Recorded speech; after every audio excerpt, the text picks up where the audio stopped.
Greetings. The stream should be live now. 81 viewers, so that's good. So basically, this is just probably maybe a 45-minute stream or something like that. We'll see how long it lasts. But just going to go over the new features that we released yesterday for EmberGen version 0.5.3.0. Lots of points in there. But basically, 5.3 is what you need to know. And so within this, we have included some tremendous improvements.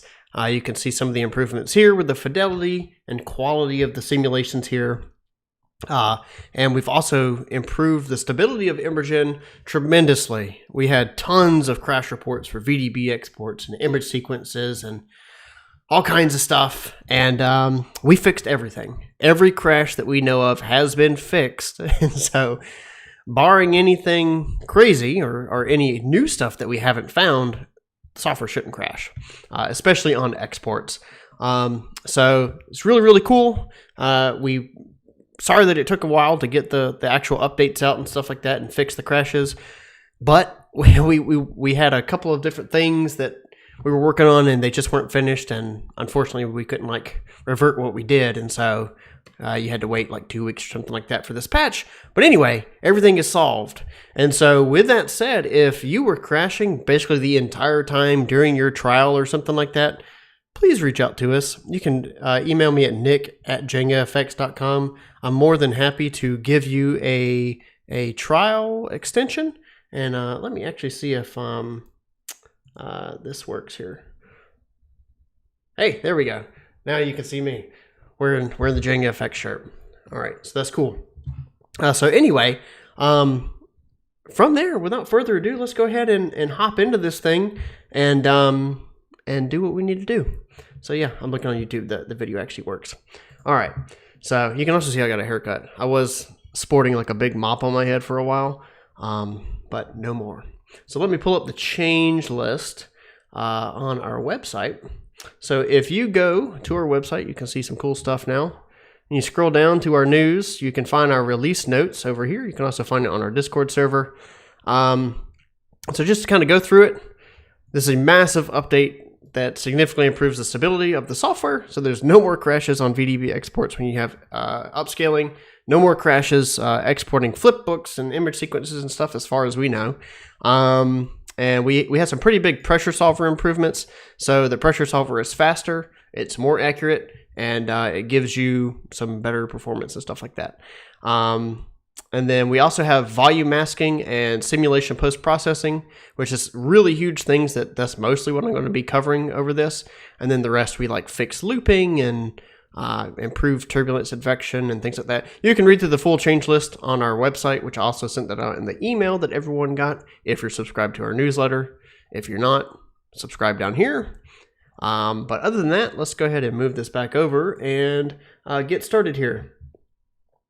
So basically, let's go ahead and open up this awesome volcano. So here we go. Here's a volcano you can see, still running fairly in real time. It's giving my 1080 a run for its money. But you can see here, we've got some pretty good visual fidelity improvements, lots more detail in the smoke. And the secret sauce behind this now is we have a new thing, in the volume node. If you scroll down past all the render settings and stuff, you can see we have a new post-process tab right here. And in this, you can do things like motion blur. You can do sharpening, dilation, which dilates the smoke, and so you can see that it kind of changes how thick and fluffy the smoke is. And you can do it on different channels, and then we have a stylize option, which kind of gives you more some anime dissolving type stuff. You can kind of see it dissolving away. But anyway, so sharpen is what we want to focus on in this particular case, and so you can also bump this sharpening value up. Say by 2,500%, and you can see that you'll get more details and stuff in there. And without sharpening, this is what it looks like, right? So this is the usual, EmberGen blurry stuff. And I mean, it's fine in some cases if you want things that aren't as sharp or whatever. But with sharpening, you can go in, enter a good number, and boom, now you've got some really good pyroclastic looking stuff for your simulations and whatnot. And you can also sharpen each temperature channel, so you can do, or sorry, each channel, so you can sharpen your smoke, your temperature, your flames, your fuel, all that stuff. And I will load up a different preset here. Let's see, we'll do, let's see, probably explosion fireball maybe. Okay, this one's a bit on the laggier side for my GPU as well. It's pretty big. But anyway, so basically what we have is we've got our volume. We're going to scroll down. We're going to see sharpening again. And then within this, you'll be able to see that you can sharpen flames. So you can add more detail to your flames. You can sharpen your temperature, which of course adds more detail. You can sharpen your smoke, which of course adds more detail, so on and so forth. Sharpening fuel really doesn't do anything unless you're actually rendering your fuel, like if we did this right here, which I don't really know how much fuel it's going to render, hardly any. But anyway, so yeah, so you can sharpen different channels. That's how you get some extra fidelity in there, and it's really dope. Definitely adds to the fidelity and the quality of the renders here. And I guess the big major thing to point out is, to my knowledge, this is actually affecting the volume itself. So you can export out these higher fidelity simulations with sharpening or motion blur or whatever, and those essentially the volume effects will be applied to VDB volumes that you export to other tools. So that's really good if you're not using our built-in renderer or whatever. So pretty cool. Yes, so someone just said, can we export the volume post-process as VDB? Absolutely. To my knowledge, it does work, and I saw some people trying it today, and yes, you can do that. So yeah, within this, let's see, we'll go ahead and start up our rubble shockwave here. So this is a throwback to the old EmberGen alpha rubble thing that I had. And if we go in here, we can see we can sharpen this again. We could do something like 2500 and kind of, oh, whoops. Oh, it's not letting me do it because I have it animated. Say 2500.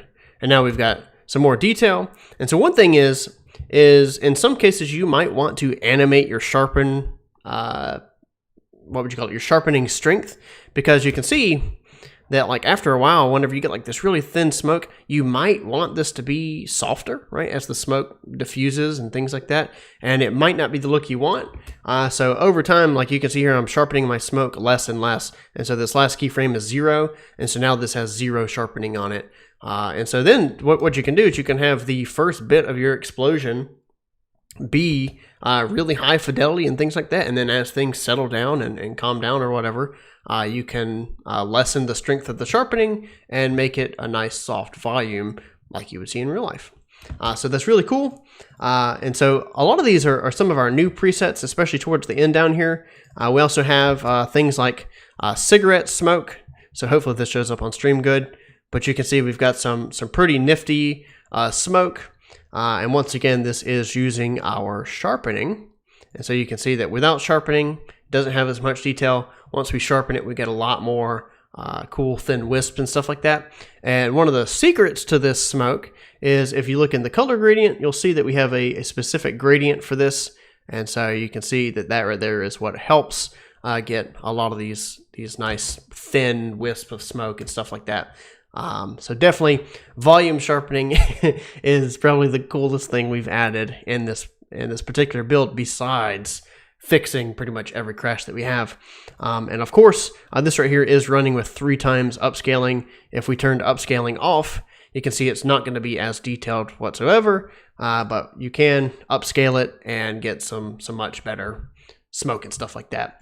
And speaking of upscaling and what this can do for thin smoke and why the sharpening is so good, some people wanted my little puff thing that I showed in our Discord server.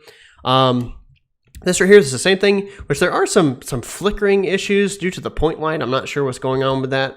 But within this, you can see that we've got some really, really nice details within this smoke. Really nice, thin, wispy smoke.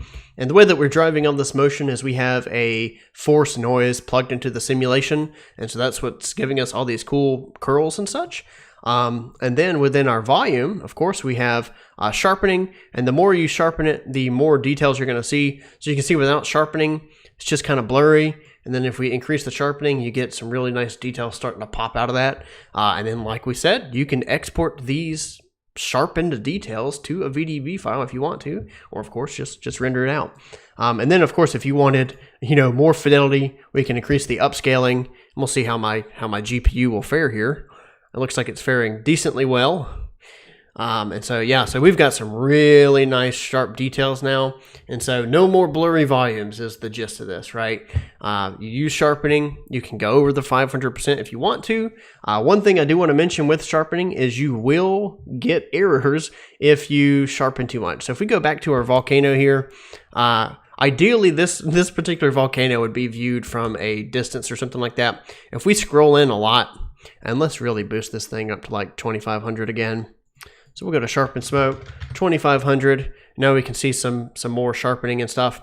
You can kind of see like some banding and things like that that aren't as visible if you're just using just like your typical non-sharpened volume, your basic volume. So this does bring out some like sticky square volumes and stuff. Another thing I'll mention is this is just due to our solver, but you can see like some flat plateaus and stuff as this animates and the smoke is static. That's something else that we're working on, and sharpening tends to amplify those effects. So just be mindful of that. It's something that we're working on, but this is indeed still real time. It's not 30 FPS or 60 FPS, but this is still completely real time, and it's super, super awesome to be able to have this kind of detail right at your fingertips.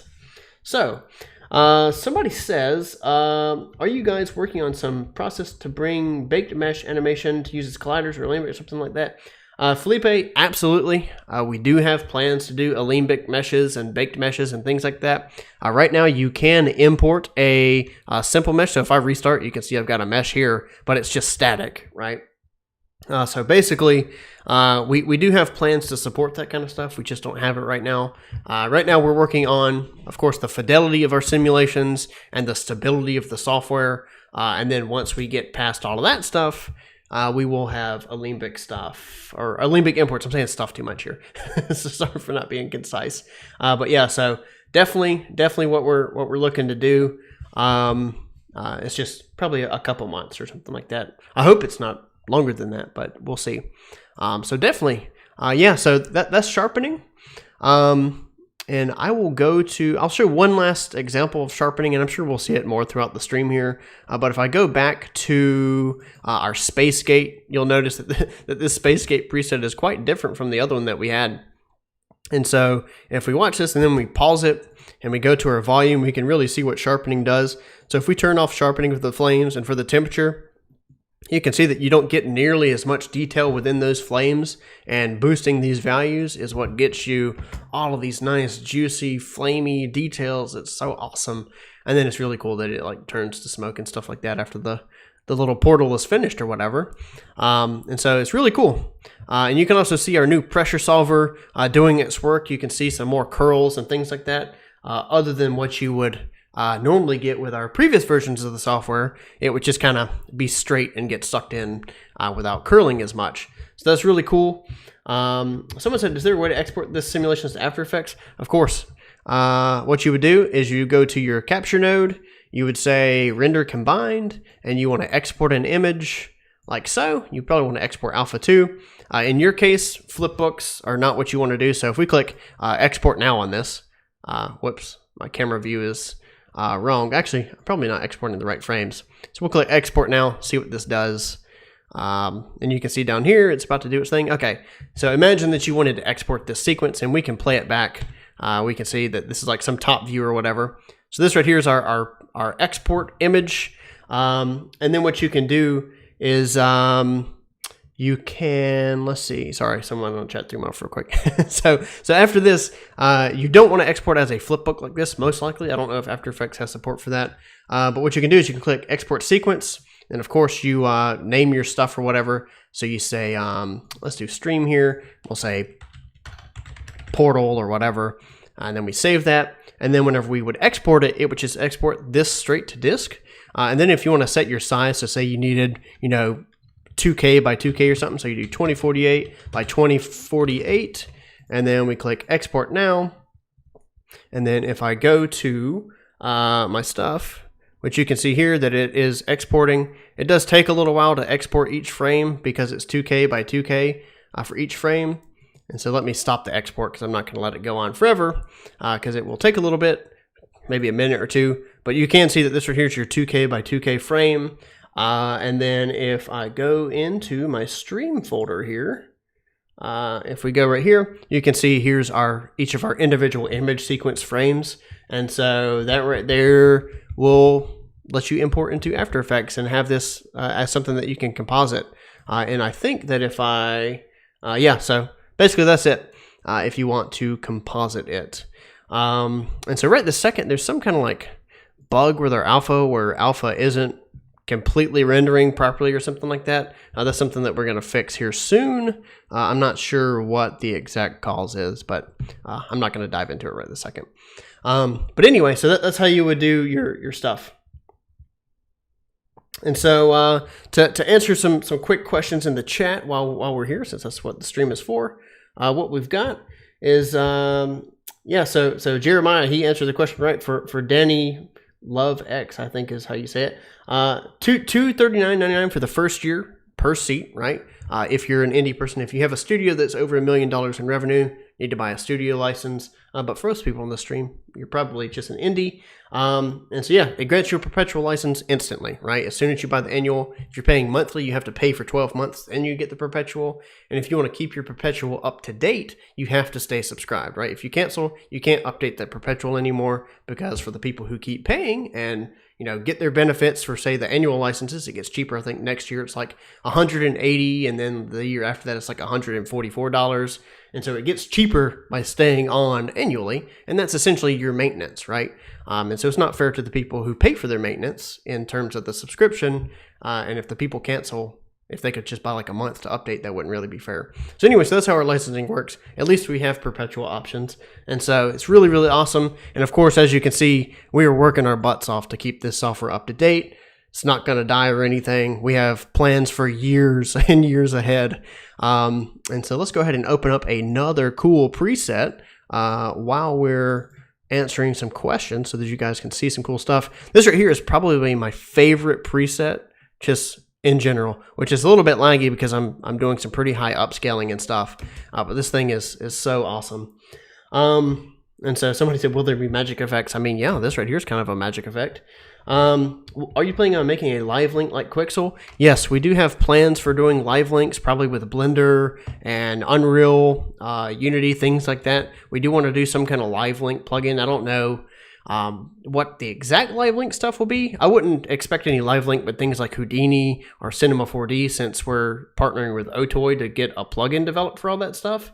But other than that, definitely. So hopefully that answers y'all's questions. Someone said, is the sharpen fractal or other noise-based?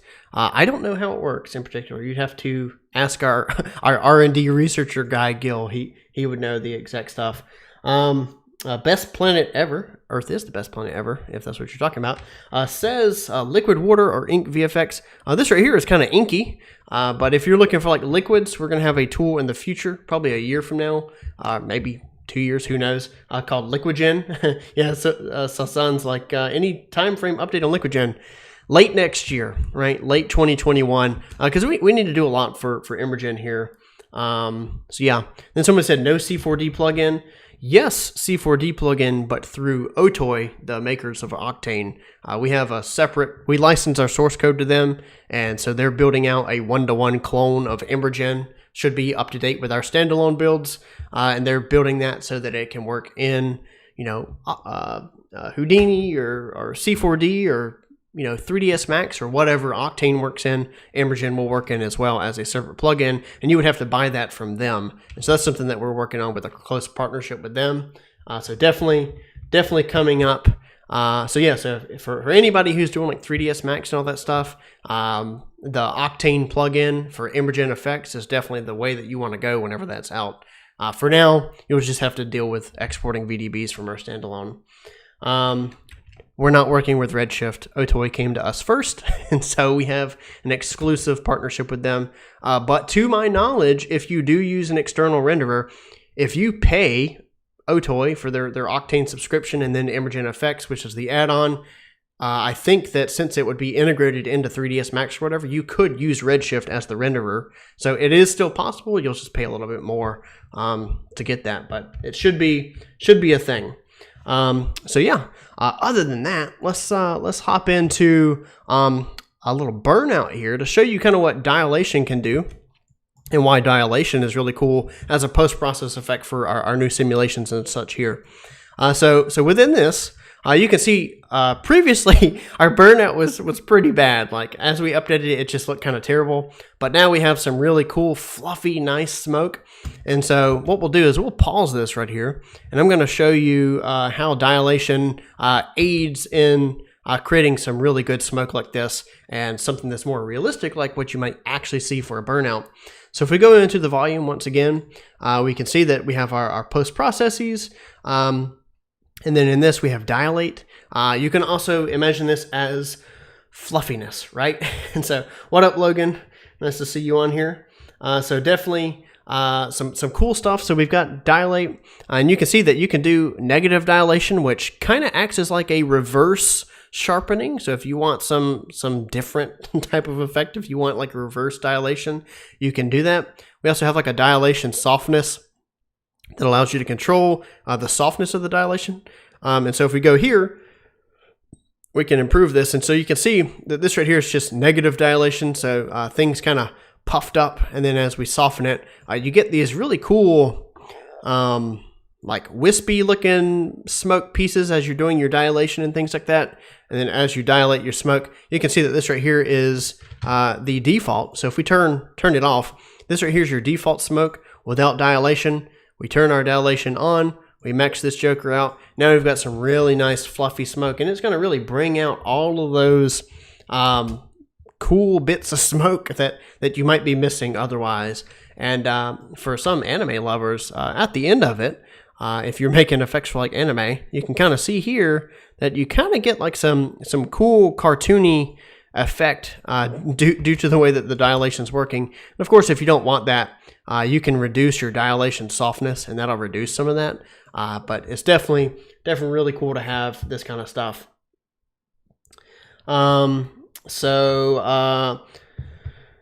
Let's see, any plans for Maya? I mean, you can export VDBs to Maya, and like I was talking about with our OTOY plugin, EmberGen Effects, if you're using Octane and whatnot, you will be able to have that. So definitely, you can use it in Maya right now if you export VDBs. If you went to simulation, drug off the pen, export VDB, you can export all the VDBs that you want. And so hopefully that helps people who are like, I want this directly in. I want a LiveLink plugin. For now, we don't have that, but in the meantime, you still can do this. Yes, this is a keyframed animation. You can see here on our wheel mesh, on the timeline here, we've got some animation that we're doing. And that is what's causing this wheel to spin around and do stuff. So definitely keyframe stuff. So otherwise, let's go ahead and open up some other cool things. And so one great thing is that we have updated every single preset. I have painstakingly gone through every single preset that we have and updated everything to have higher fidelity and, better stuff or whatever. So like now the swamps preset is actually pretty cool. It does what it's supposed to do right from the start. So you can see some really cool swampy stuff. And one day I hope that we would have like tiling simulations. So then you could tile this, VDB in your world or whatever it is and have like some really cool swamps and stuff like that, expanding over some really large swamp area or something like that, or fog or whatever that's tiled. And so we definitely got some really cool stuff. Check out all of our new presets. We have updated things tirelessly to add tons of cool new stuff, and definitely the swamp preset is one of my favorites now, as it actually works correctly. So it's not possible to it's not possible to import Alembic or FBX animations yet. That's the most asked question that we have. So it's not in yet. We hope to have it within the next couple months. But you can import static meshes. And so let's see here. We've also got a moving fireball. So I did update this to have a better shader. You can see that we do use some sharpening to get some more high quality smoke. And we've got this little fireball kind of bouncing around and whatnot. It's got some really cool fire shading on it too. I'm kind of proud of this little shader. So it's really dope. And one thing you'll note is that you might see kind of some rendering issues. So one quick hot tip for you is if you want some higher fidelity stuff, you can always increase your viewport quality. Of course, you will get less frame rate if you increase your fidelity. But if you do want to increase your FPS or whatever, you can definitely lower your quality. So you can see here there's a massive speed up, but you are getting less fidelity in the flames, but it allows you to work better and faster rather than making your GPU burn up to keep all this stuff going. Someone said, I was testing the export of VDBs and V-Ray for Moto, and it works really well. It appears V-Ray is the greatest renderer for EmberGen. Technically, EmberGen is the greatest renderer for EmberGen, but I get what you're saying. So we've got some really cool stuff here. Let's check out some other presets here that I updated and changed. Let's see. One good thing is dirt impact. So this right here will show off our motion blur. So what we'll do is we'll pause this right here, and inside of our volume here, we've got it so that we've got motion blur on. So if we turn motion blur off, you can see that this is just like, it doesn't feel like it's high velocity or anything like that. And it's kind of laggy because it's got particles and stuff like that, which are a bit more expensive. But within this, so if we pause this and then we increase our motion blur, you can see that boom, our motion blur increases. You can also do like a Gaussian motion blur, and then we have a maximum, which is a bit on the odd side, I think, but it is useful for some things. And so within this, it's really cool that we've got different types of filters here, and you can do like box motion blur, which gets you some really nice added motion. And also another motion blur example we have is for our rocket here. And so within this, you can see I updated this rocket to have much better shading and better smoke and just make it more realistic. Praise SpaceX for sending some more humans into space, right? I was inspired by that. And so within this, we do have some motion blur for this, since the smoke and stuff is supposed to be moving at a high velocity rate. Of course, this is faster if it were running in real time, or if you were playing it back for the export. So you can see no motion blur, and then here's with motion blur. And so the cool thing is this right here, you can export this motion blur. You can export this motion blur as a VDB, and it will be motion blurred by default because it's actually affecting the volume. And that's why this technology is so cool, is because it's not just like a rendering effect like wavelet turbulence. This actually affects the volume itself to give you these cool motion blurs and stuff. Saints Row says, is there a way to make the smoke follow a specific path? I don't mean the emitter, but actual smoke, as if it was summon a smoke snake. Technically, there is. If you can generate a vector field file along a spline or something, you would be able to make it follow a specific line. But we do want to add that functionality into EmberGen specifically so that you can create coiling things or whatever. But yeah, so following a spline is something that we would probably do to make it follow a specific path. You can generate those types of flow fields and other tools. We do have a update that's pending for Vector Regen that would let you generate splines. We just haven't pushed it yet. But we have done some testing, and I think that that's how the old Tornado in the EmberGen Alpha worked, is that we had some kind of spline stuff. And so, yeah. And then if we go to the Tornado, speaking of tornadoes, I did do an update for this one so that it is more like a tornado. So it's got some better motion and things like that. And then, of course, this one's cool because you can make it different ways. You can say, I want sharpening or I don't want sharpening. So if you want some nice, thin, wispy, high motion smoke or whatever, you can do that. You can also do motion blur, which you can really see what motion blur does whenever you use this Tornado. So you can do different motion blurs or whatever you want. Definitely pretty cool. And Jeremiah said you could probably push the smoke through an invisible tube. You could do that as well. So if you had a path that you wanted smoke to follow, you could just have a tube, but then you would have like collisions and stuff, so it might not give you what you want. No way to import animated objects yet. It's coming in the future. Most asked question for sure. So yeah, I also updated, well, I've updated all presets as I said, but I did update the fire tornado as well, so that you can get some cooler flames and things like that. And I did make it so that this right here uses sharpening. And so this right here is another good example to show how sharpening works on the volumes. So we can, maximize the smoke or turn it off. You can see what it does to temperature, and you can see what it does to flames. One thing is that you'll note that with temperature, typically this right here is your default flames that you would have. And so this does essentially expand the range of the temperature just because it's sharpening that, and so it's pushing that temperature out farther. And so you're going to get more smoke and whatnot and more flames and all that stuff if you do sharpen your temperature and your flames. So just be aware of that if you're doing that. But this is a good way to get some much higher fidelity smoke and fire and stuff like that. Someone says, can we stack the post-process effects? I'd like to have dilation and sharpening. I would love that too, but we don't support it yet, unfortunately. Hopefully in the future we can support it, but due to the way our shaders and stuff work, it's not really in the cards right this second, but it is something that I want us to have, because I would like to have sharpened motion blur or something like that.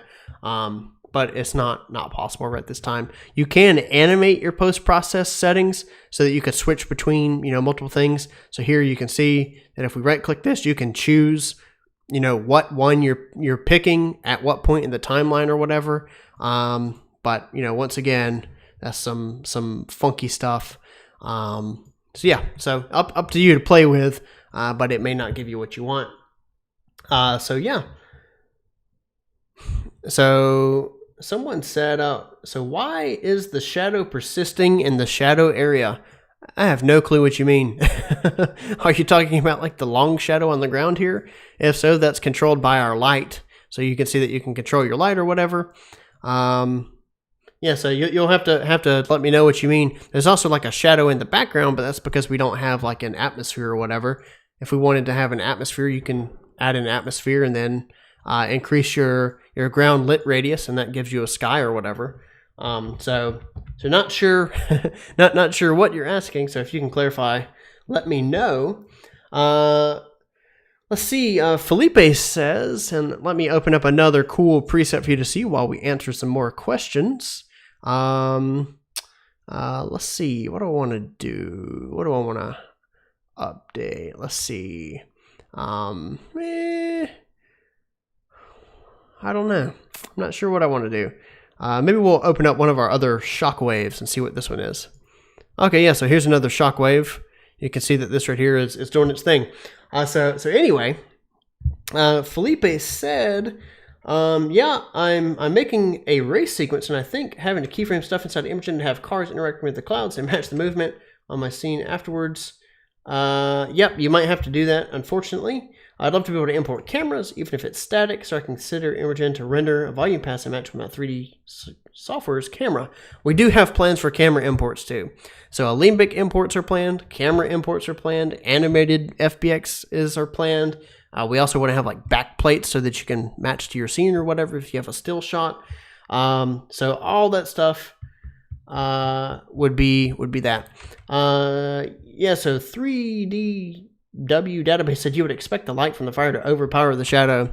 Yeah, we're not trying to make like a super ultra realistic shadow renderer here. What we care about most is just the base renderer of the volumes and such, which I wonder if we have a shadow export channel. We might. I think we did add a way to export a shadow mask, but I don't think it's in this particular build, but it is a thing that we have considered. But anyway, yeah. So I don't really know how to answer your question. It's just something that we don't really care about too much. So Will you make an option where we can import custom HDR maps? Yes, we do have plans to support our own path tracer in EmberGen in the distant future, and within that you would have custom HDR maps that you could import for your sky and get realistic lighting and match your lighting and all that stuff from other tools. So yeah, does EmberGen use all the GPUs in a system or only one? EmberGen only uses one, unfortunately. But to my knowledge, with our OTOY partnership that we have with them, we are definitely planning to support multiple GPUs. So it's pretty cool. And so yeah, and so hopefully my stream hasn't been like double talking, whatever. I've been listening to, apparently my sound on the other video hasn't been muted or whatever. So hopefully it's not repeating itself or something like that, if you understand what I'm saying. Anyway, but I think I have desktop noise turned off in OBS. So yeah, so I'll also show this this nebula, which is really cool. This is another one of my favorite presets that we've got going on here. And so yeah, answering some more questions here. Let's see.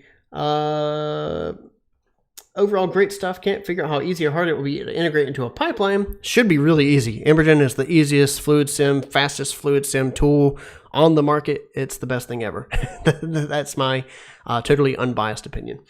Let's see. Plans to output something that will work as volume textures in UE4. Yes, we have plans to support volume textures, and we have plans to actually have a master shader that will let you render stuff that's built by us so that it will be performant for games. So yes, let's see. Noob question, how do you pan the timeline? Use your middle mouse button. So what you do is you can use your middle mouse button. So let me go to one that has some crazy stuff in it, some crazy timelines. So yeah, so what you do is you click your middle mouse button or your scroll wheel, you click it, and you can pan back and forth. If you want to zoom, you zoom in and out, or scroll wheel will scroll your slider here. And then if you want to zoom in and out, you hold control, and you can see that we're zooming out of the timeline with our mouse wheel by holding control. And then wherever your mouse cursor is, I think that's where it zooms in at. So yeah, so you can zoom into specific areas with your mouse cursor. So that's with control, and that's about it. So yeah, middle mouse button, panning back and forth. So if you are stuck, just use your middle mouse button to get back, or close the software and restart it, and that'll reset it to the beginning. Do you have a Campfire preset? I'd like to see it. We have something similar to a Campfire preset. So you can see some cool dilation stuff here on our Canon that we have here.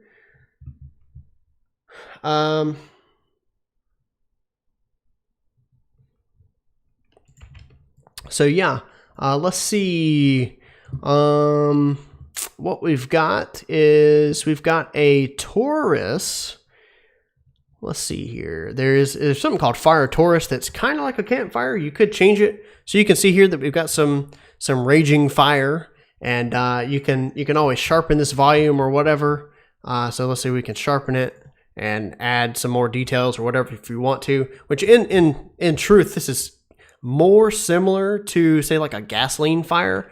But if we deleted the color here, so our color gradient, and then we changed our fire intensity color, and then worked on our temperature adjustments and such. So let's see if we can reduce this.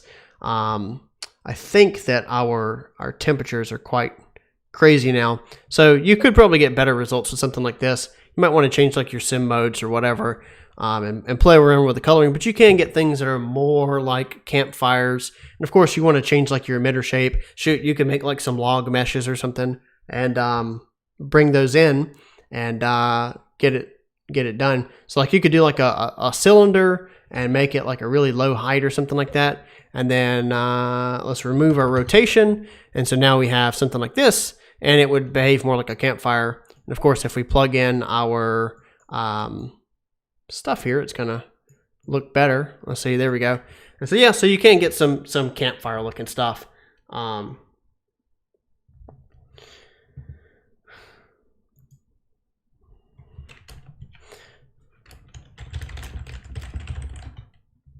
And so anyway, let's see.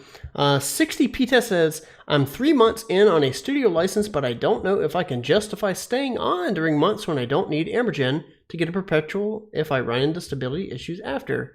And getting a perpetual and canceling. Not sure what you're going on in particular. I mean, this is the most stable build we've ever had, and we're constantly adding new stuff. I understand that some studios don't need to use this constantly, and that's why you might like a monthly license. But of course, if you cancel, you will not get a perpetual license just because you need to do 12 months.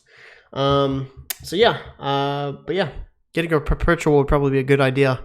But then, of course, paying annually would be your best bet to do that. And it gets cheaper each year. And if you get our suite, we'll have a bunch of other tools, too, that might be useful to you. So email me if you need to. I'm happy to discuss it. nick@jengafx.com. If you want to discuss licensing issues with me, we're happy to work with you. So, yeah. Are there plans to emit particles from the sims for things like embers? Yes. This is EmberGen. If we don't have particle sims, what kind of EmberGen are we? So yeah, we do want to have GPU particles that you can export, and then you can do all kinds of other cool stuff, apply textures to them and all that stuff. Definitely coming. I don't know when, but it's high on my list for us to add. I might have our researcher Gil do that next. Let's see. I don't see any other questions right this second, unless I missed something. Let's see. Please add a zooming handlebar with a switchable timer between frames and seconds like After Effects. I think I get what you guys are saying. You want, whenever the bar for the animation goes through the timeline, you want it to move with the timeline. That's probably a good idea. Jeremiah, add that to GitHub if you can, so that you actually have it auto scroll, because that would be really, really dope if we have that. Let's see. You may want the fire sim to impact and push a solid object dynamically. Can that fluid sim data on particle speed pressure be outputted as well? Maybe. I'm not exactly sure what you're asking, but inside of our VDB exports, if you go over here and we have velocity, you can export the velocity of particles, especially if you have particles as a collider. So if we go to our volcano preset, I really like this one because this one's such high fidelity. You can see that we are using particles as colliders. And if I go here and click show collider, you can see here are our colliding particles with this. And if we step through each frame by pausing and then pressing Z on our keyboard, we can kind of see these particles ripping through the smoke and dragging smoke with it, which is really cool. And so yeah, so you can see particle collisions. And then I would think that you could export that velocity data in the velocity channel, because if we click show velocity, you can see the velocity right here being affected by that particle. So it is really cool. So yes, hopefully that answers your question. Let's see here. My nose is itching like crazy, so sorry if I'm rubbing it a lot. Let's see. Yeah, is there an option to set looping on flipbooks? Absolutely. We fixed looping. we have fixed looping. There's some things that don't work, like turbulence and particles looping. But if you go to 055 smooth loop in EmberGen, you will see a smooth loop here. You'll see it slowing down, and then it is creating its loop. So now this is a perfect loop. If you go into the simulation node and you click loop simulation, you define your bounds, right? So 128 to 255, because that is 128 frames, because 128 is counted as a frame. So you don't want to do 256. You want to do 1 minus the target frame. And then we have static blend and quadratic. And after that, let me drink some water here real quick. Sorry. So after that, you have it so that you can loop your simulation. And you can see that these two bars right here define our loop bounds. And then if we go to our camera, so let's go ahead and set up a preview here. And I will prove to you that this loops perfectly. So we'll set up our camera to do this. We're going to go to export and we're going to click export now. And what that does, and actually the export now button, it should be called generate now because that's what it does. It just generates a texture. It doesn't save it to your flipbook. So yeah, so we have perfect looping, and now you can see here's our flipbook playback. Absolute perfect loop, right? Nothing wrong with it. It's a perfect loop. And so you can generate perfect loops for most simulations, right? We can't really loop like, say, a fireball or something like that. But if you have some kind of like static thing where smoke is roughly the same or fire is roughly the same, you will be able to loop that particular flame or smoke or whatever. We have another example. I think it's number 63 or 64. Yeah, so 64, we have a looping puff. And if we go here, let me go to my scene. So one thing to note is if you have some issues like this where your background is gray, go to uniform color as your sky, and then you can change your background color because this background color is your fill color. And so that's going to show through with your render combined. And so if you're exporting to like Unreal or Unity with your flipbooks and you have dark edges, the reasoning behind that is because your fill color is black, and you might want it to be gray or some kind of off-white color or something like that. And so if you don't want the dark edges, you can set your sky color to uniform color and then change your background color. But anyway, what we'll do is we can go ahead and export this one as well. So we'll click export now, and we can see that it's generating a much longer sequence. And then we can see this play through, and we can see that this is a perfect loop. And then what we've got is, yes, so for the people who don't want this for games or for image sequences or whatever, yes, you can export these loops as VDBs, because if you go to the Ray Tracer view, you will see that this is a perfect looping 3D volume. So it's not just some fake blending shit. It's true looping 3D volumes. And so that's why EmberGen is so powerful, because no one else does this as good and as fast as we can. And so this is some prime 2020, 21st century technology. It's awesome. And so yeah, so totally a full looping 3D volume. So let's see. Can you pan around and zoom in on the node graph? Of course. Yeah, middle mouse button pans around. Zoom in with your mouse wheel. So yeah, you can zoom around, do whatever you want. You can grab nodes by box selecting them, copy them, whatever you want to do. So yeah, definitely some cool stuff there. Let me scroll back up. Let's see here. Any new developments to small trails and dirt explosions not disappearing so fast? You could just have more density. So if you wanted smoke trails to not disappear quicker, spawn more smoke, I guess. And then if you don't want them to disappear as quick, you can also edit your smoke dissipation rate. The higher that is, I know this is counterintuitive, we need to fix it, but the higher the rate is, the lower the amount of time it is that it takes to decay. Or sorry, it's so confusing. The higher the value is, the longer it takes to decay and disappear. So if you want it to last longer, increase your smoke dissipation rate. I know that sounds weird, but it's the seconds that it takes to reach 50%. Ugh, what a mouthful. My next question is, why is it so fast? Because it runs on the GPU, because we care about performance, because our EXE is only 2.5 something megabytes in size. Did I say that we care about performance? Yeah, we care about high performance software. We don't like bloat.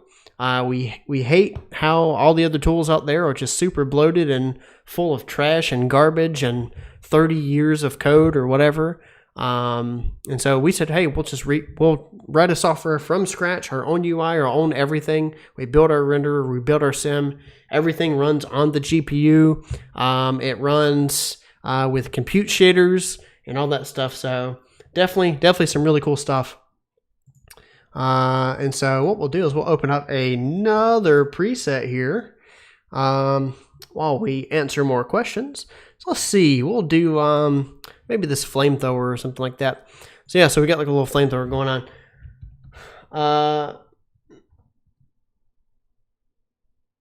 So let's see, I find it somewhat frustrating going from a 1070 starting on a 1080.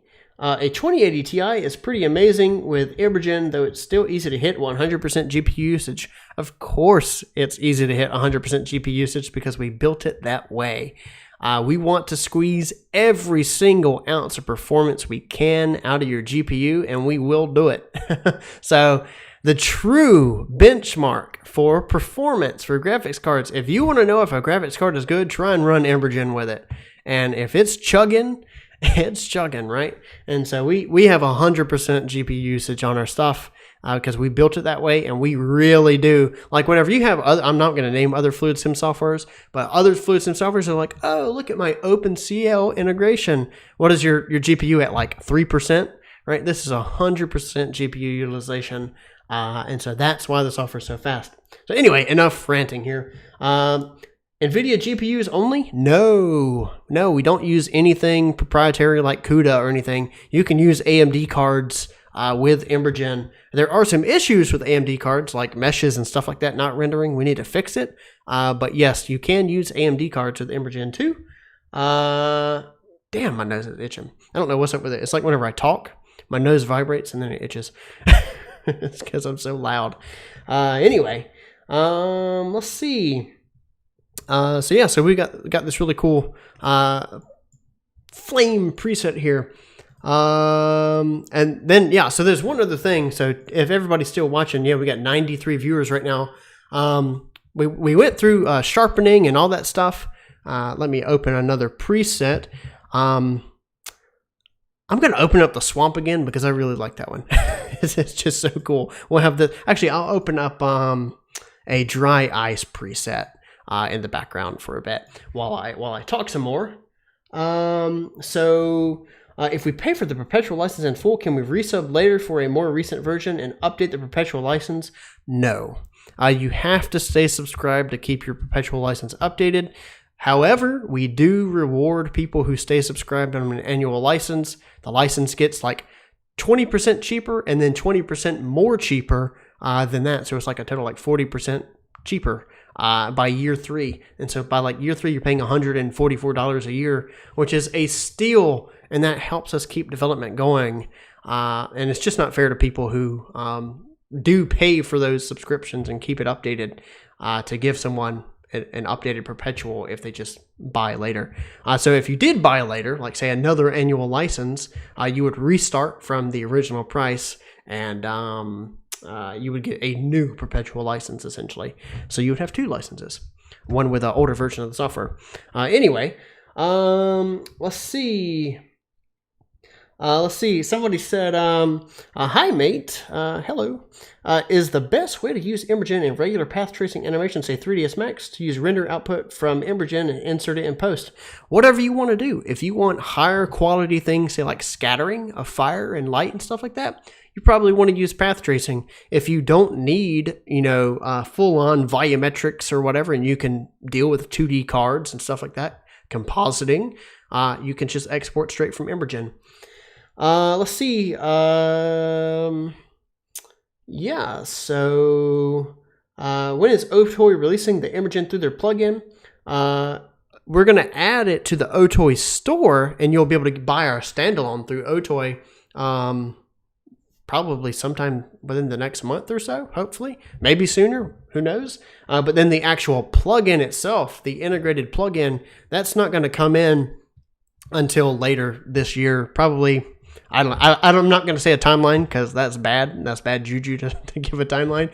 But later this year, probably Q4 or who knows, right? But it just depends on how long it takes to integrate all this into their stuff.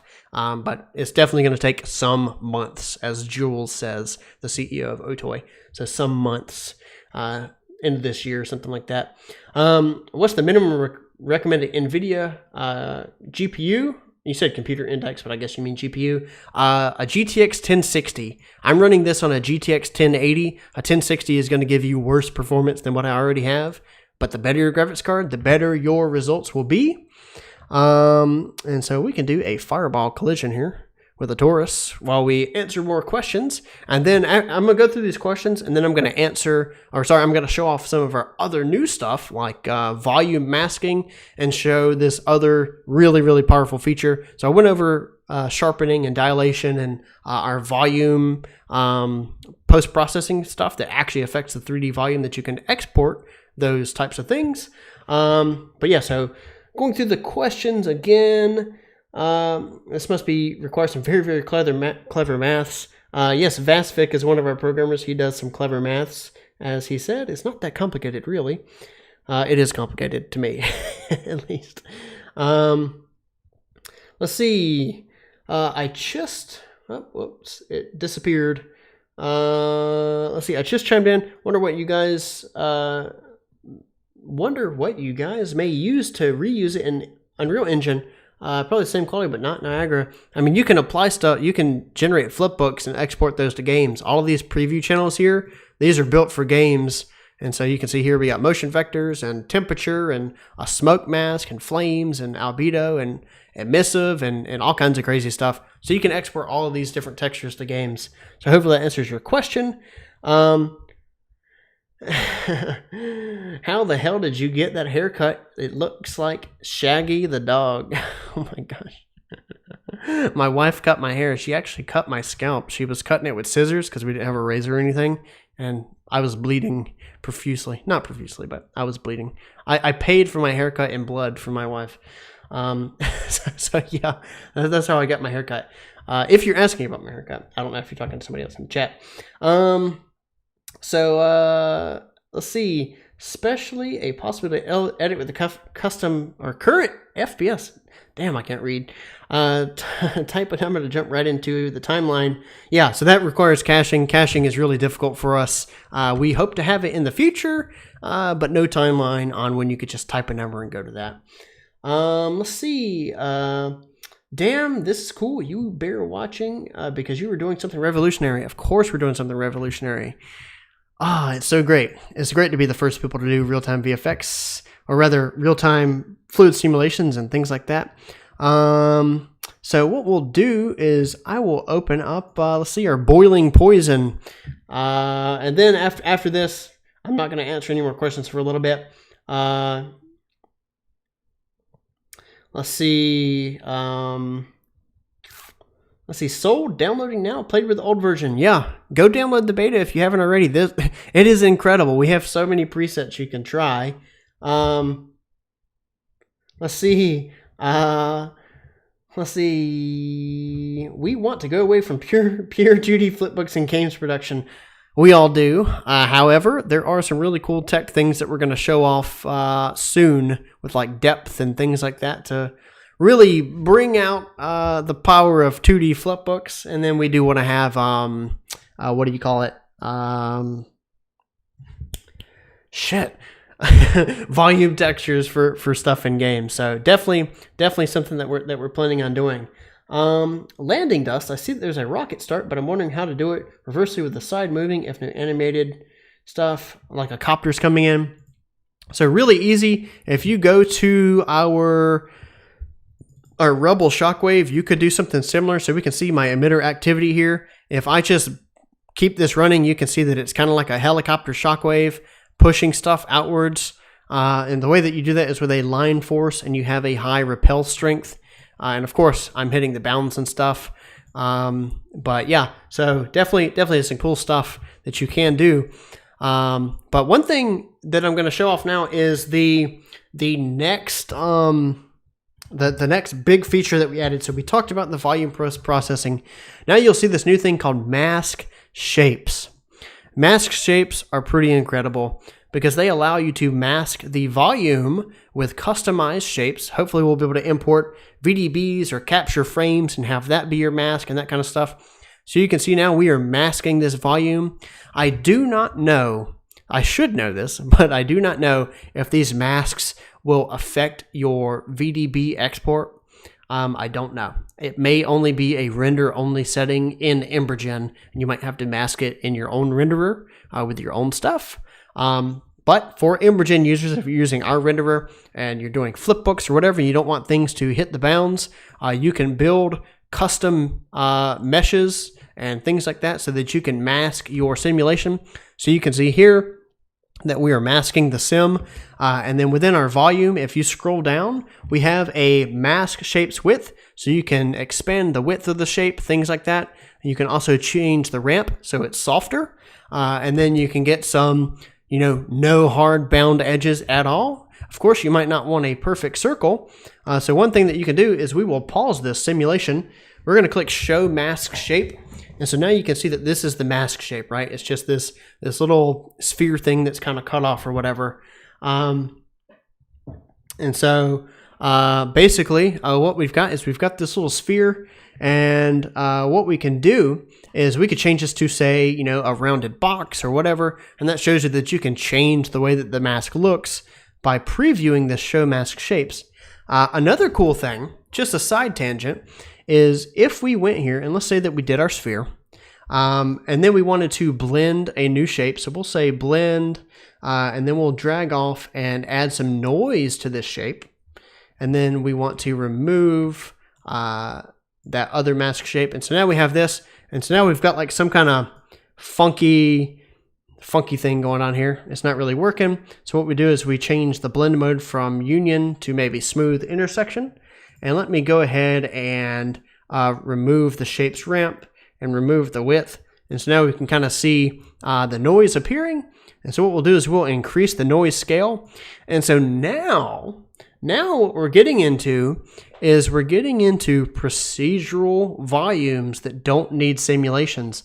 So say you wanted to build clouds, right? If you wanted to build clouds or whatever, we can blend in another thing, bring in another noise node.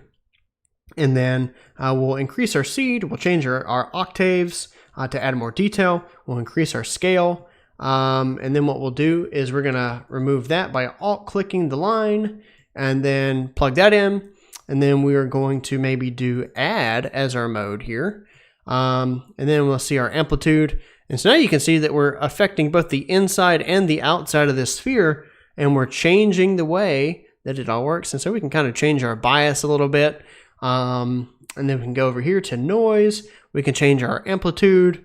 We can kind of finesse our bias and things like that. And then with some finessing or whatever, you could get some procedural clouds and things like that. It is kind of a hack because you need to click the Show Mask Shapes. But if you do go into the preview mode, now you can see this little procedural volume that we just made. And that will be able to export. And then, of course, you can animate this volume if you have like your noise speed animated or something like that. And then we go into our ray tracer and we unpause it. Now you can see that it is indeed animating. Let me turn off upscaling for this thing so that it runs faster. And so you can see the noise moving. We can animate the other noise as well. And so now we have some weird, morphing volume or whatever. So yeah, so we do want to have ways to make, clouds and things like that, static VDBs, and maybe even have like a VDB painter and all kinds of stuff. And so this right here is just the first step into procedural volumes that we're going to go into. So it's not going to be all simulations for EmberGen. We will have procedural volumes so that you can make cloudscapes and all kinds of really cool things. But other than that, back into the masking, if we undo this and we show this, now you can see that we're masking this actual simulation with that crazy procedural mask that we just made. And so you can get some really cool effects here and have it so that you're not really just hitting the bounds. You can finesse this stuff so that it's not hitting the bounds. And so if I undo my mask shape, and we pause this right here, so you can see that we are hitting the bounds on the edges here. We have some other stuff that you can do. So what you can do is you can offset a particular wall, and so that's more of like a slice, but you can do a width, and then you can see that we are blending away from the volume's edge, right? And so then you no longer have the issue of bounds affecting your stuff here. And so unfortunately, what we've got is, which I say unfortunately because it kind of depends on how you do it. You might need to change your width and things like that. But depending on how much you do, so let's say that we just like do all of our widths or whatever, you can see that this smoke is really going to fade out, right? Because if we look at our volume shape here, you can see that we don't have as high quality and the volume is pretty see-through and things like that. So definitely pretty cool, but it does have its drawbacks, and so it's not a perfect solution for like automatic expanding bounds or whatever. So yeah, so that's pretty cool. In 1 second, I'm gonna blow my nose real quick.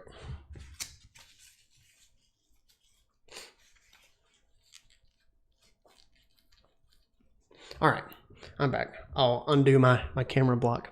Let me drink some water here. Oh no, I got my notebook wet. That's tragic. Whoops. All right, so back to volume masking. Yeah, so this is, it's a really powerful way to mask things if you're having issues. One good example is this tornado and where it could be useful. So if we go to the volume here, I may have had masking by default on this. No, so I didn't. So you can see how we are hitting the top of the bounds. If you have a render, it's going to look pretty ugly. So you can feather these bounds by doing your width here. And now you can see here that it's pretty damn feathered. And you can do like an offset to really remove some of the rest of the hard edges. I don't know if you can do like, say, oh yeah, so you can do a much higher percentage if you want to. And so then we've got like this really, really thin looking volume, which is funny. So you can go over 100% if you really want to feather out those edges, but it is a great way to do this. So yeah.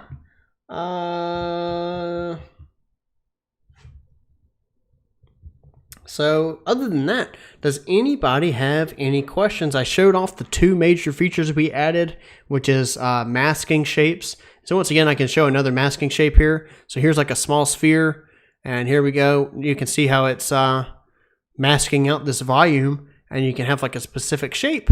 And so then, like say just for instance, like this isn't perfect, but like let's say that you wanted like a little orb or whatever for your game or something like that, and let's just say that you liked this. If we go to the preview here, and we go to our camera, and let's zoom in, and now you can see that you can export this actual masked object, right? This little sphere. So if you go here, let's go to render combined, and we'll go ahead and export an image. Oh, whoops. Export image, ta-da, like so. And then let's set our start frame to something like 115. And we'll just make sure that something goes in here by frame 115. Yeah, good enough. We'll do a little bit longer. And then we'll go ahead and click export now. And so we'll see this thing start in any second now. And so now we can click this to preview it. You can press P to pause. If you don't know that, we added this so that you can preview flipbooks. And so now you have this cool little orb thing that you could export as a texture to your game. Like I said, I don't think that this particular texture is useful, but it's the thought that counts, right? So you can create custom masks. And I have seen game textures in production where you have like a specific alpha mask you want to use or something like that, and then the motion travels through that, but the actual mask is the same throughout the whole thing. So yeah, converting units. Let's see, converting units from Cinema 4D space to EmberGen space, only the axis. I'm not sure if 1 centimeter in C4D is EmberGen. Yeah, that's something that we're going to need to fix in the future. Sorry, we don't have that right this second. But I think that the VastFic right this second would be able to answer that if he could. Let's see.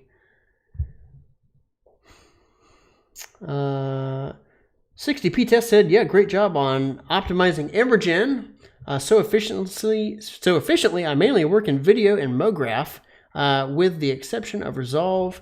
I'm tired of seeing poor utilization. We were tired too, so I built a company around it. so yeah, here, this is our premium offering for full utilization. Oh my gosh, any ETA I'm making Y up. Yeah, you can see Z is up here. And one quick note. I'm on the team, so we've had some arguments. I wouldn't call them arguments within our team and our QA chat and stuff that we have. That the viewport gizmo is off. I'm on the team that it is off, but apparently it is based around the camera's orientation, and so you can see here. If we go here, like this is kind of like looking from below or something like that. I don't particularly believe that. My eyes are deceiving me. But yeah, so if this seems weird, it's a known issue for a little gizmo down here. So yeah, but we did add a new gizmo. Let me go to our website here, and we'll go back through, and I'm going to see if I'm covering anything. So improve the fidelity and simulations of all things. Yes, so there is another thing. So if you want higher quality simulations, which this will change your simulation, just to be aware. So if you do want higher quality simulations, more curls, more turbulence, more all that stuff, you click this gear icon up here. All right, so you click the gear icon, you go to advanced settings, and we now have a thing that allows you to do extra multi-grid iterations. So basically, more iterations on your sim to make it higher quality, and then pre-smooth iterations. So we can do, say, 0, and we can start this, and we can see that there's not as much like cohesiveness within the sim. Things kind of stagnated. You know, it's not as nice and bubbly and inky and turbulent as I wanted it to be. And so then if we increase these iterations here, increase our pre-smooth and post-smooth iterations, what we'll see is you can already see there's more tendrils, more fine vortices within this, much higher quality simulation, and less just puffiness. And so now we have this. And so that is how you increase your simulation quality. So we now have multi-grid iterations and some smoothing iterations. We also have solver iterations, which I don't know what the diminishing returns on the solver iterations are. But for multi-grid iterations, you might not want to go above 4. You can probably enter your own number. So say 6 if you wanted to. Which, yeah, it will probably result in higher quality. And then you can go up with pre-smooth and post-smooth iterations. But we have found that the diminishing return on that is about 4 or 5. And then after that, you can't really tell a discernible difference. So yeah, so that's some really good stuff that we added in. And then if you're wondering, how did I get these really cool, crazy colors? I did not use colored smoke. So one thing that I kind of want to shut down is people thinking that you can only do colored smoke if you're using the colored smoke option. That is not true. If you want to have 2 different emitters emitting 2 different smoke colors, that's when you use colored smoke. But for anything else, this right here is it's actually a combustion sim. So it has fuel and it's burning and all that stuff. That's how we get the cool fire and whatnot. And within this, what we're doing is we just have it so that we've exposed our smoke color to the node graph. And then within that, we have our color gradient. So you can see our color gradient for our fire. And then here's the color gradient for the smoke. And so if we change this gradient right here, say to, red or something like that, which actually that looks really dope. And so you can see here, it's kind of slow because I'm doing so many iterations and things like that. But yeah, so you can change it, and it's really cool because then with this, you can control like your fade colors and where things, fade out at and all that stuff. And it's really awesome to be able to get some cooler smoke and whatnot. So yeah. Peter says, I still see the cigarette preset so cool. Now I can be the boss in animation smoking a big cigar because I do not smoke. Yes. When is the OTOY including EmberGen and releasing? Later this year. Will it be possible to import alembic geometry? Oh my gosh. The question's been asked like 500 times now. Yes, it will be possible. It's not possible yet. In the coming months, we hope to do it in the future. I need to put like a big banner on like our stream that like scrolls like a news thing. Animated meshes will be possible in the future. I'm not that good at streaming, so I don't know how to do that, but that would be cool. Can I have some alpha for density gradients, please? We will have your request completed soon, I hope. I hope that like at the top we would have like an alpha setting so that we can do alpha gradients and stuff. It is something that I want us to do. And actually, we are going to do something even more complex than that. We're going to have it so that you can plug in essentially like a curve gradient or whatever into any parameter that you want and then map that to some specific thing. So for instance, right? Really good instance here. I will go to, I think that this Rebel Shockwave is probably the best example, because as it fades out, what we do is right now I am fading out the sharpening on the smoke through the timeline.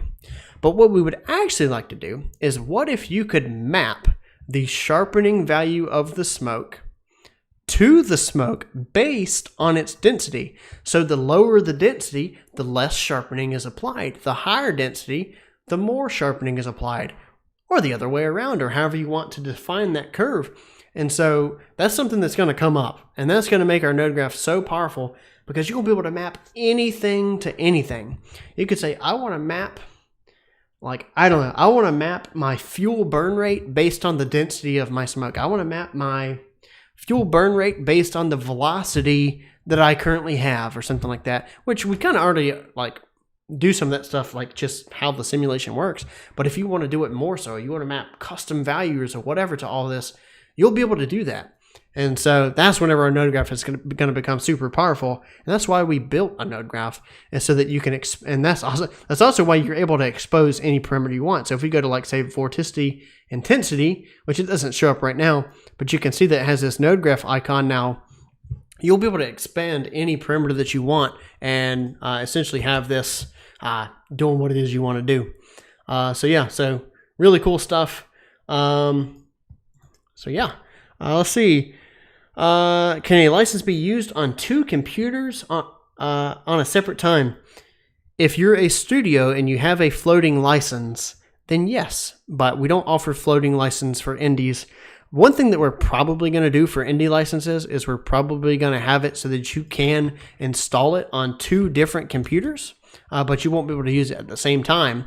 And that's just because you might have a computer, like a laptop and a desktop or whatever. I mean, even I have that. I have two laptops and a desktop, and so I can see why you might want it on two computers, but you won't be able to use it consecutively, as that's against our EULA, our licensing agreement.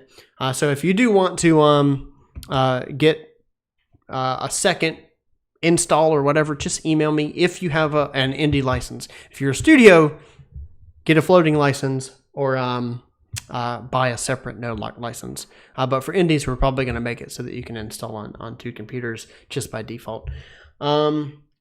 So USD way down the line. Yes, I do want us to have universal scene description imports.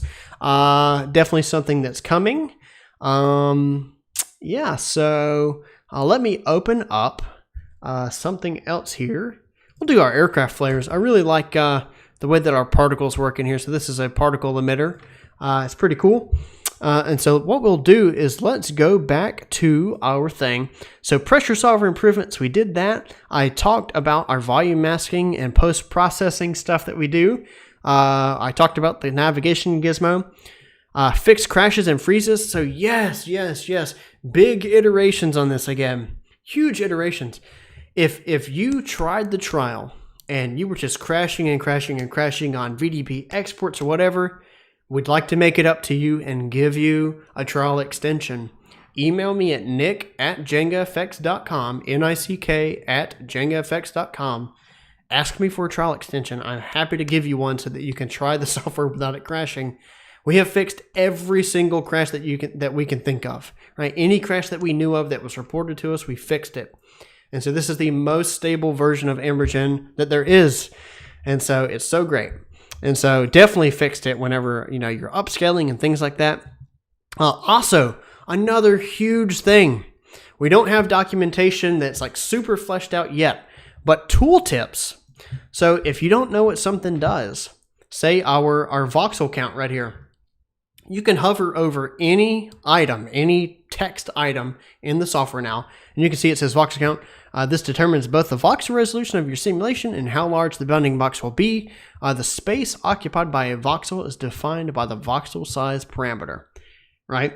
And so we've got that, right? And so you can hover over anything, and it'll tell you what it is. Some things may not be the best description, but in this case, it says simulation mode, it tells you what basic or combustion is.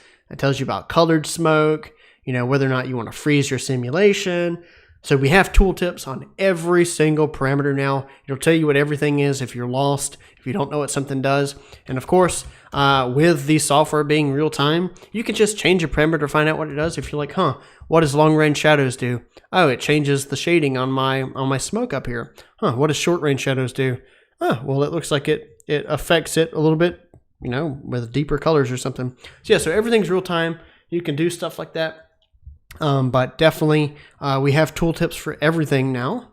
Let's see, 6-point lighting and normal's fixed. So yeah, so we had some bugs with that. All of that's fixed with upscaling. We improved background color with transparency. Yep. So if you had exported with, so there is a way to capture your viewport. So say that you want to post something on Instagram or whatever, you can record the viewport itself and it will record everything in the viewport. That's a quick way to do it. We had some transparency issues, so we fixed that. And then let's see, general rendering improvements and speed up. Yep, so software is faster now. Simulation looping, we fixed a bunch of things with looping. So the loops no longer break on the first loop. We fixed some weird syncing error and whatnot. Let's see, improve the accuracy of turbulence. We made the export VDB node work similarly to the image export. So yeah, so with export VDBs now, if you go here to the export VDB node, and we go here, let's see. So now you can see there's tick marks down here. That's going to tell you what frames are going to export. You can see as we increase the the frame stride, it will tell you essentially what those are going to do and how they're going to export and all that stuff, which frames it is that's going to export. And then of course, lots of stability improvements within all of that. Let's see, automatic frame timings when looping. I don't particularly know what that means, but sounds good. I think it might mean for our image export node and for VDBs, maybe these things are supposed to be under, but they didn't get nested properly or something. And so other than that, yeah, so we also added some restrictions to our education licenses. And so if you do have an education license, and we did restrict some of the exports and things like that, just because we had to. But other than that, if there is a restriction, it'll warn you that there's a restriction. It'll say, hey, you can't export a VDB of this size or whatever, and the button will highlight red telling you that you can't do it. And so then we've got some other things that are in there. You can read the rest. So for the chat here, I wanna ask you, what can we do? And so this is just a community thing. I did this exercise with our team yesterday. What can we do to better improve your software experience, right? So do we need, which I know that we need more documentation and tutorials and things like that, and I'm working on it. But within this, do we have it so that, which, hang on one second, just making sure everything's, I don't see anything loading in the chat. Oh, okay, so a bunch of stuff. Yeah, I'm not really seeing anything updated in the chat, so hopefully everybody's still talking. Okay. Anyway. Okay. Yeah, I think things are going good. Sorry. Sorry. All right, so the question that I was asking everybody, how can we make the software's experience better? So like, what can we do to make it better whenever you first start the software for someone new who's just launching the software for the first time? Should we have some kind of pop-up that makes them go through a tutorial, or should there be like a follow along that you can follow along to make an explosion from scratch within your first 5 minutes of the tool, or whatever, right? And so what can we do to make this happen, right? And so one thing that we might want to do is take those suggestions to our forum. So if you don't know where our forum is, you can go to forums over here on our website. You can see we've got people already doing some bug reports, which I need to move that to the right bug report thing. But go ahead and create a new topic and give us your suggestions or whatever, or I can make a new topic and then you can post in it or whatever. So yeah, so give us some suggestions on what we can do to make your experience better, because we get that the software's cool and that we've got presets and all that stuff, but we want people to be integrated, better. And if you have something like, say, like some other software had, I think it's called onboarding, right?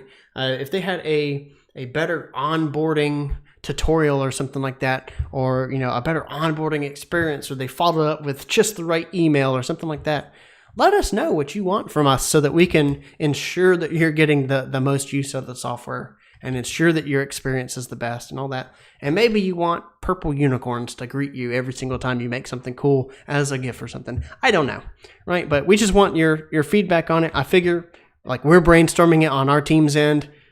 You guys can brainstorm it too, right? So let us know. So anyway, that's just something that I'll probably post on the forum after this and ask for suggestions, pander for some suggestions on that stuff. Just to see what we can do to make the experience better here. Other than that, I don't have any other big things to show off. I guess for the people who are late, one of the biggest things that we added was volume post-processing. So you can see this is real time. It's a huge pyroclastic cloud, super detailed, ultra detailed. So we're using upscaling and our new volume sharpening. So you can change your sharpening value to whatever you want. Have some really big, high detail post-processing stuff. So definitely some cool things. Go check it out. Check out all of our presets. We've updated. I have updated every single preset. We have 81 presets now. Every preset is updated. Every preset is different now, and has been boosted for better fidelity or whatever. So yeah. Let's see. I think that's about it. I agree with onboarding tutorials and recreating your Fireball series. Yeah. So I have plans to do tutorials to walk you through creating some of these presets from scratch. And I have plans to do tutorials to get stuff from EmberGen to Unreal. Maybe I'll do a tutorial series on getting things from EmberGen to Blender. And then hopefully OTOY will do things on getting things from EmberGen to Octane and things like that. And so definitely things that we need to do. And, we want your opinions on one thing. I guess just ask the community, right? One thing that I want to do is I want us to have an onboarding email sequence, right? And so essentially it'll say, hey, like during your trial, you'll get, 3 or 4 emails max, right? We don't want to spam people, good company, all that stuff. And so essentially what we want to do is we want to have it so that, say that once you sign up for a trial or you get a new download or whatever, we'll send you an email sequence with like some hot tips, like some cool tutorial series that you should follow if you haven't found them, and just kind of, get you moving along in the trial, keep it in your brain so that you're not wasting your 14 days, all that stuff. So let us know what your thoughts on that are. I think it's something we're going to implement. It's probably something that you'll check a box for so that we won't do it automatically or something like that. You'll say, hey, yeah, I want the onboarding sequence or something like that. Or yes, I want tips and tricks or whatever. But either way, something that we're thinking about doing just so that we can get everybody more involved in EmberGen. And this is a plea for everybody. The software is so damn cool. Tell your friends about it. Make renders, just take some of our presets, make renders, post it on Twitter. Say, look, I rendered this in Octane. I rendered this in Redshift. I rendered this with EmberGen. This is real time. It's not slow. It's the fastest thing ever. You got to try it, right? Because we build this stuff with your support and we need your support. And so this is my plea. So post on social media about this stuff. We can talk about it all we want, but people trust other customers, other users, all that stuff. And that's where, word of mouth comes in. And we want to have the best possible company we can. And so, go out there, tell your friends about this stuff. I mean, look at this volcano. Do you see this thing? Look at how cool this is in real time, right? And so basically, I think that's it. I don't have anything else to say other than just my questions about onboarding and things like that. So go to our forum right after this stream if you have ideas on that. I'm going to post a thread basically right now so that you can see it. So we'll go to new topic. We'll say EmberGen experience and onboarding suggestions. So here we go. Go to our forum, register, post. we want to get this forum going as well. We've got people making great suggestions and bug reports and all that stuff. It's really awesome. And so placeholder, there we go. But you know what I said on stream? Oh no, characters. There we go. Laugh out loud. And so I'll edit the thing later, but go in that thread, start posting, and give us suggestions on onboarding and how you want tutorials to work, and what you want to happen when the software first starts up and all that stuff. We want your suggestions. Hopefully people go through and and reply to that. Please don't think that other people will do it. You need to do it yourself. And so yeah, that's it. I have nothing else to share. Go try everything out. I mean, this stuff is incredible. Congratulations to our team for putting this together and getting all these awesome updates in. This is our most stable version yet. And if you need a trial extension, if your trial is expired, please email me and I will give you a trial extension, because I know that the software was unstable when the beta first launched. So please email me. Happy to give you a trial extension, nick@jengafx.com, and we'll go from there. Other than that, peace out. Buy our software, support us, subscribe to the YouTube channel so you get more live stream updates. I'm going to do a live stream this Friday, and I think I'm going to go through getting things into Unreal for flipbooks and doing particles and things like that, and the workflow centered around Unreal. I'm going to go over our master shader that we're going to release soon, things like that. So this stuff is really cool. Like I said, share it with your friends. I'll see you on a live stream on Friday. I don't know what time, probably 12:45, 1 o'clock, just like this one. So keep an eye out for that. I'll probably go ahead and add the stream as a thing on our channel, so you can set a reminder for that. So it's going to be centered around Unreal and doing stuff with the games workflow, since that's what our core target is, and that's what I know best. Other than that, smash that subscribe button, as somebody said. And one last question. When will Epic buy the company? I don't know. You should tell them to give us a mega grant. We applied for a mega grant a while back and they denied us. Can you believe that? They denied our mega grant. This is injustice. Everybody else got a mega grant. Lots of cool softwares, but we didn't. So we applied again. So tell them to give us our mega grant that we want. Anyway, yeah, hopefully, we'll see. We'll see. I don't think Epic's going to buy us anytime soon, but it would be cool. I'm turning red because I'm blushing about the mega grant stuff. But anyway, that's all I've got to say. Great stream, guys. Thanks for joining us. We currently have 80 people watching. I think we peaked like 100 or something. Peace out. I've got nothing else to say. And go reply on